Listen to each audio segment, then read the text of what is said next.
Olá! Na parte 2 da nossa aula de suspensões, nós vamos falar um pouco sobre as características das suspensões e trazer alguns conceitos teóricos para entender a estabilidade dessas formulações. Quando nós desenvolvemos uma formulação de suspensão, nós precisamos conhecer algumas características que são importantes nesse tipo de formulação. Uma suspensão ela precisa ter eficácia, estabilidade físico-química e microbiológica. Falando um pouco sobre a estabilidade físico-química, as suspensões têm alguns requisitos que são bem específicos a esse tipo de formulação. Uma suspensão, ela precisa ter uma sedimentação das partículas sólidas o mais lenta possível. Ela precisa ser de fácil redispersão, ou seja, quando o frasco é agitado, nós temos que conseguir que aquelas partículas que estão no fundo elas sejam redispersas facilmente, com uma agitação suave do frasco. E também o escoamento ou a retirada do líquido do frasco deve ser fácil e deve garantir que a dosagem seja uniforme. Além disso, quando nós formulamos uma suspensão, nós temos que garantir um tamanho uniforme e controlado, o mais uniforme possível, né? E controlado de partículas. E o ideal é que essas partículas tenham de 0,5 a 3 micrômetros. Para entendermos o comportamento e a estabilidade das suspensões, nós precisamos conhecer alguns fundamentos teóricos. O primeiro deles é a lei de Stokes, que nos traz informações sobre a velocidade de sedimentação das partículas no líquido. A lei de Stokes diz que a sedimentação é o movimento para baixo das partículas por ação da gravidade, que é uma constante. Então, a velocidade de sedimentação vai ser igual ao diâmetro da partícula ao quadrado vezes a diferença de densidade entre a partícula e o meio, vezes a gravidade, dividido por 18 vezes a viscosidade do meio. Vejam que nessa equação nós temos a informação que o diâmetro da partícula, ou seja, o tamanho da partícula, vai ser diretamente proporcional à velocidade de sedimentação, ou seja, quanto maior o tamanho da partícula, mais rapidamente ela vai sedimentar. Por outro lado, quanto maior a viscosidade do meio, mais lentamente vai haver a sedimentação das partículas. É uma relação inversamente proporcional. Na prática, a lei de Stokes tem algumas limitações, porque ela considera as partículas uniformes, né? Tanto em tamanho como em forma, e ela não considera a interação da partícula versus o meio dispersante. Outro conceito que nós precisamos entender é o da interação das partículas sólidas com o meio líquido. Então, partículas em suspensão adquirem uma carga elétrica em contato com o líquido que está rodeando a sua superfície. Essa carga elétrica se chama potencial zeta. O potencial zeta, então, é a diferença de potencial entre a interação da partícula e da camada difusa formada com o contato com o líquido. Essa carga elétrica adquirida pela partícula, então, vai interagir com o meio líquido e vai interagir com a carga elétrica das outras partículas que estão em suspensão. Essa interação precisa estar em equilíbrio para manter as partículas em suspensão.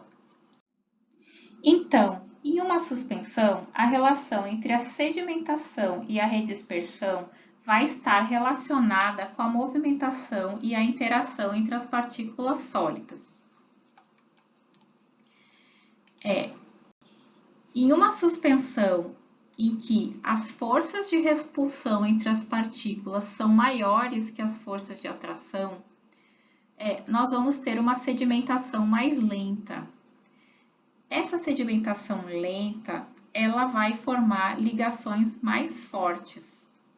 formando um sedimento conhecido como caking, ou sedimento compacto. Esses sistemas são chamados sistemas defloculados. Por outro lado, quando nós temos forças de atração maiores que as forças de repulsão, nós vamos ter uma sedimentação mais rápida. E essa sedimentação mais rápida faz com que o sedimento tenha ligações mais fracas. Esse sedimento formado tem uma maior facilidade de redispersão. Esses sistemas são chamados sistemas floculados. Aqui eu trago uma tabela mostrando as diferenças entre as suspensões floculadas e as suspensões defloculadas. As suspensões floculadas possuem a velocidade de sedimentação mais rápida, enquanto as defloculadas mais lentas. O sobrenadante das suspensões floculadas é mais límpido, enquanto que das defloculadas é mais turvo. O sedimento formado das floculadas é mais volumoso, como a gente pode ver ali na foto, né, da suspensão à esquerda, enquanto que o das defloculadas ele é mais compacto, é mais baixo. E a redispersibilidade da floculada é mais fácil, então o sedimento mais volumoso, nós temos as ligações mais fracas, sendo mais fácil de redispersar, enquanto que nas defloculadas nós temos um sedimento mais compacto, com as ligações mais fortes, sendo o sedimento mais difícil de redispersar. Nesse desenho, então, eu trago um esquema de como é que se comporta esse sedimento nas suspensões. Nas suspensões floculadas, então, nós temos esses sedimentos com as ligações bem fracas, né, que chamam sedimento frouxo ou um sedimento em forma de renda, como citam alguns autores. E essa suspensão ela é tão mais fácil de se redispersar. Já na suspensão floculada, nós vamos ter ali um sedimento com as partículas bem juntas, né, bem coesas, com a ligação bem forte, o que faz com que essa redispersão seja mais difícil. O que eu preciso que vocês entendam é que quando se desenvolve uma formulação, é preciso encontrar um equilíbrio, né, entre a suspensão floculada e a defloculada. Às vezes, pela característica daquela suspensão, nós vamos precisar que ela seja mais defloculada e, por outras vezes, nós vamos precisar que ela seja mais floculada. Lá na parte de formulação, eu vou explicar para vocês que nós podemos fazer uma floculação controlada, ou seja, existem alguns componentes que nós colocamos na fórmula da suspensão que são capazes de controlar essa floculação. Eu trago aqui para vocês o conceito de reologia. A reologia nos explica algumas características físicas das suspensões. Essas características são importantes porque ela nos traz informações sobre o comportamento e a estabilidade dessas formulações. O termo reologia vem do grego rel, que significa fluxo, e logos, que significa ciência, conhecimento. Então, a reologia ela vai descrever o comportamento dos fluidos quando eles são expostos a tensões e taxas de cisalhamento. A viscosidade é um dado de reologia bastante importante para nós entendermos as suspensões, onde a viscosidade é uma expressão de resistência do fluido ao fluxo. Então, quanto maior a viscosidade daquele fluido, maior vai ser a sua resistência para escoar. Nessa figura, então, eu trago para vocês a classificação dos fluidos segundo o comportamento reológico deles. O fluido ele pode ser classificado como newtoniano, que é quando a taxa de cisalhamento dele é diretamente proporcional à velocidade de cisalhamento e a viscosidade desses fluidos vão ser constantes.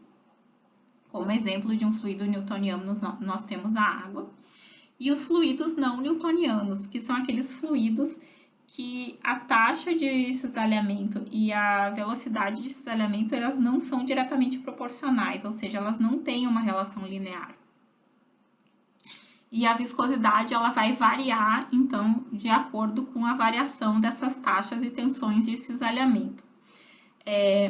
Muitas formulações farmacêuticas e cosméticas, elas têm esse comportamento não newtoniano. Então, aqui eu trago um reograma para vocês terem uma noção de como que esses fluidos se comportam, tá? Um reograma é quando a gente aplica, né, taxas e tensões de cisalhamento sobre os fluidos e obtemos dados dos comportamentos deles, né? Então, os fluidos newtonianos, então, vão ter essa relação linear, ou seja, a relação vai ser proporcional com o aumento de taxa e de tensão de cisalhamento. Já os fluidos pseudoplásticos, eles vão se caracterizar por ter uma diminuição na viscosidade quando a gente aumenta essa taxa de cisalhamento. Esses fluidos pseudoplásticos, eles são encontrados na maioria das formas farmacêuticas. No caso das suspensões, seria o comportamento das formulações menos viscosas, tá? Elas se comportariam como pseudoplásticos. Os fluidos dilatantes são ao contrário dos pseudoplásticos. Então, quando aumenta a taxa de cisalhamento, eles vão ter um aumento na viscosidade, tá? E os plásticos, que são esses daqui, eles vão se caracterizar pela necessidade de haver uma força prévia para iniciar esse deslocamento, esse escoamento do fluido, né? Essa força inicial se chama tensão de cedência, tá? Então, ele precisa de uma grande tensão de cedência para conseguir começar a fluir ou escoar. Esses fluidos, eles se caracterizam por ser muito viscosos, né?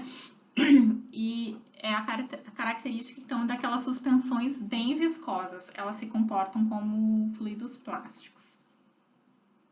Aqui, então, eu trago um gráfico também que é montado, né, onde aparece o dado de viscosidade, né, então a gente vem aqui, né, quando a gente aumenta a taxa de cisalhamento, nós vamos ter a viscosidade constante para os fluidos newtonianos. Já para os fluidos pseudoplásticos, nós vamos ter aqui uma diminuição da viscosidade quando se aumenta a taxa de cisalhamento. E aqui um fluido dilatante, né? Que nós vamos ter um aumento da viscosidade quando nós aumentamos a taxa de cisalhamento. Nos fluidos não newtonianos, nós também podemos observar comportamentos dependentes do tempo. Esse comportamento ele pode ser tixotrópico ou reopético. No comportamento tixotrópico, o fluido ele perde a viscosidade quando ele é submetido a uma velocidade de cisalhamento, mas retorna à sua forma original quando essa velocidade decresce. Quando nós temos uma suspensão e nós agitamos o frasco, essa velocidade, né, essa taxa de cisalhamento vai fazer com que a velocidade diminua, o que torna mais fácil a retirada dessa suspensão do frasco. Mas quando nós colocamos ele novamente em repouso, essa viscosidade vai retornar à viscosidade original, ou seja, ela vai aumentar novamente, tá? Então, essa tixotropia é importante tanto para a gente ressuspender as partículas e dosar, né, a suspensão, quanto para que em repouso essa suspensão mantenha a estabilidade dela. O comportamento reopético é ao contrário. Quando nós aumentamos a velocidade de cisalhamento, esse fluido ele vai ganhar viscosidade e quando nós diminuímos a velocidade de cisalhamento, ele vai voltar à viscosidade original. Então, agora entendendo os conceitos da reologia, nós vamos conseguir visualizar que no desenvolvimento de uma suspensão, o controle da viscosidade da formulação vai ter influência tanto na estabilidade quanto no comportamento do escoamento dessa suspensão do frasco. E quanto maior a viscosidade do meio, menor vai ser a velocidade de sedimentação. Nós vimos isso tanto lá na lei de Stokes, quanto agora, né, quando nós entendemos o que é a viscosidade. E cuidado, quando nós manipularmos uma suspensão, nós temos que ter cuidado, né, em controlar a viscosidade dessa suspensão, porque uma viscosidade muito elevada vai levar a ter uma dificuldade de escoamento, ou seja, da retirada do frasco, e também vai haver uma dificuldade em redispersar as partículas. Então, aí a importância de nós conhecermos esses parâmetros físico-químicos que nós vimos agora, para nós entendermos, então, o comportamento dessas suspensões.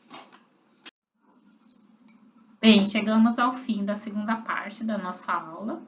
Essa parte tem conceitos mais teóricos, né? Então, talvez vocês tenham que assistir mais de uma vez para conseguir entender alguns deles. Mas eu fico à disposição, anotem as dúvidas para nós tirarmos juntos, ou então me mandem um e-mail pedindo algum material complementar ou me perguntando as dúvidas que ficaram, tá bom? Até a parte 3 da nossa aula.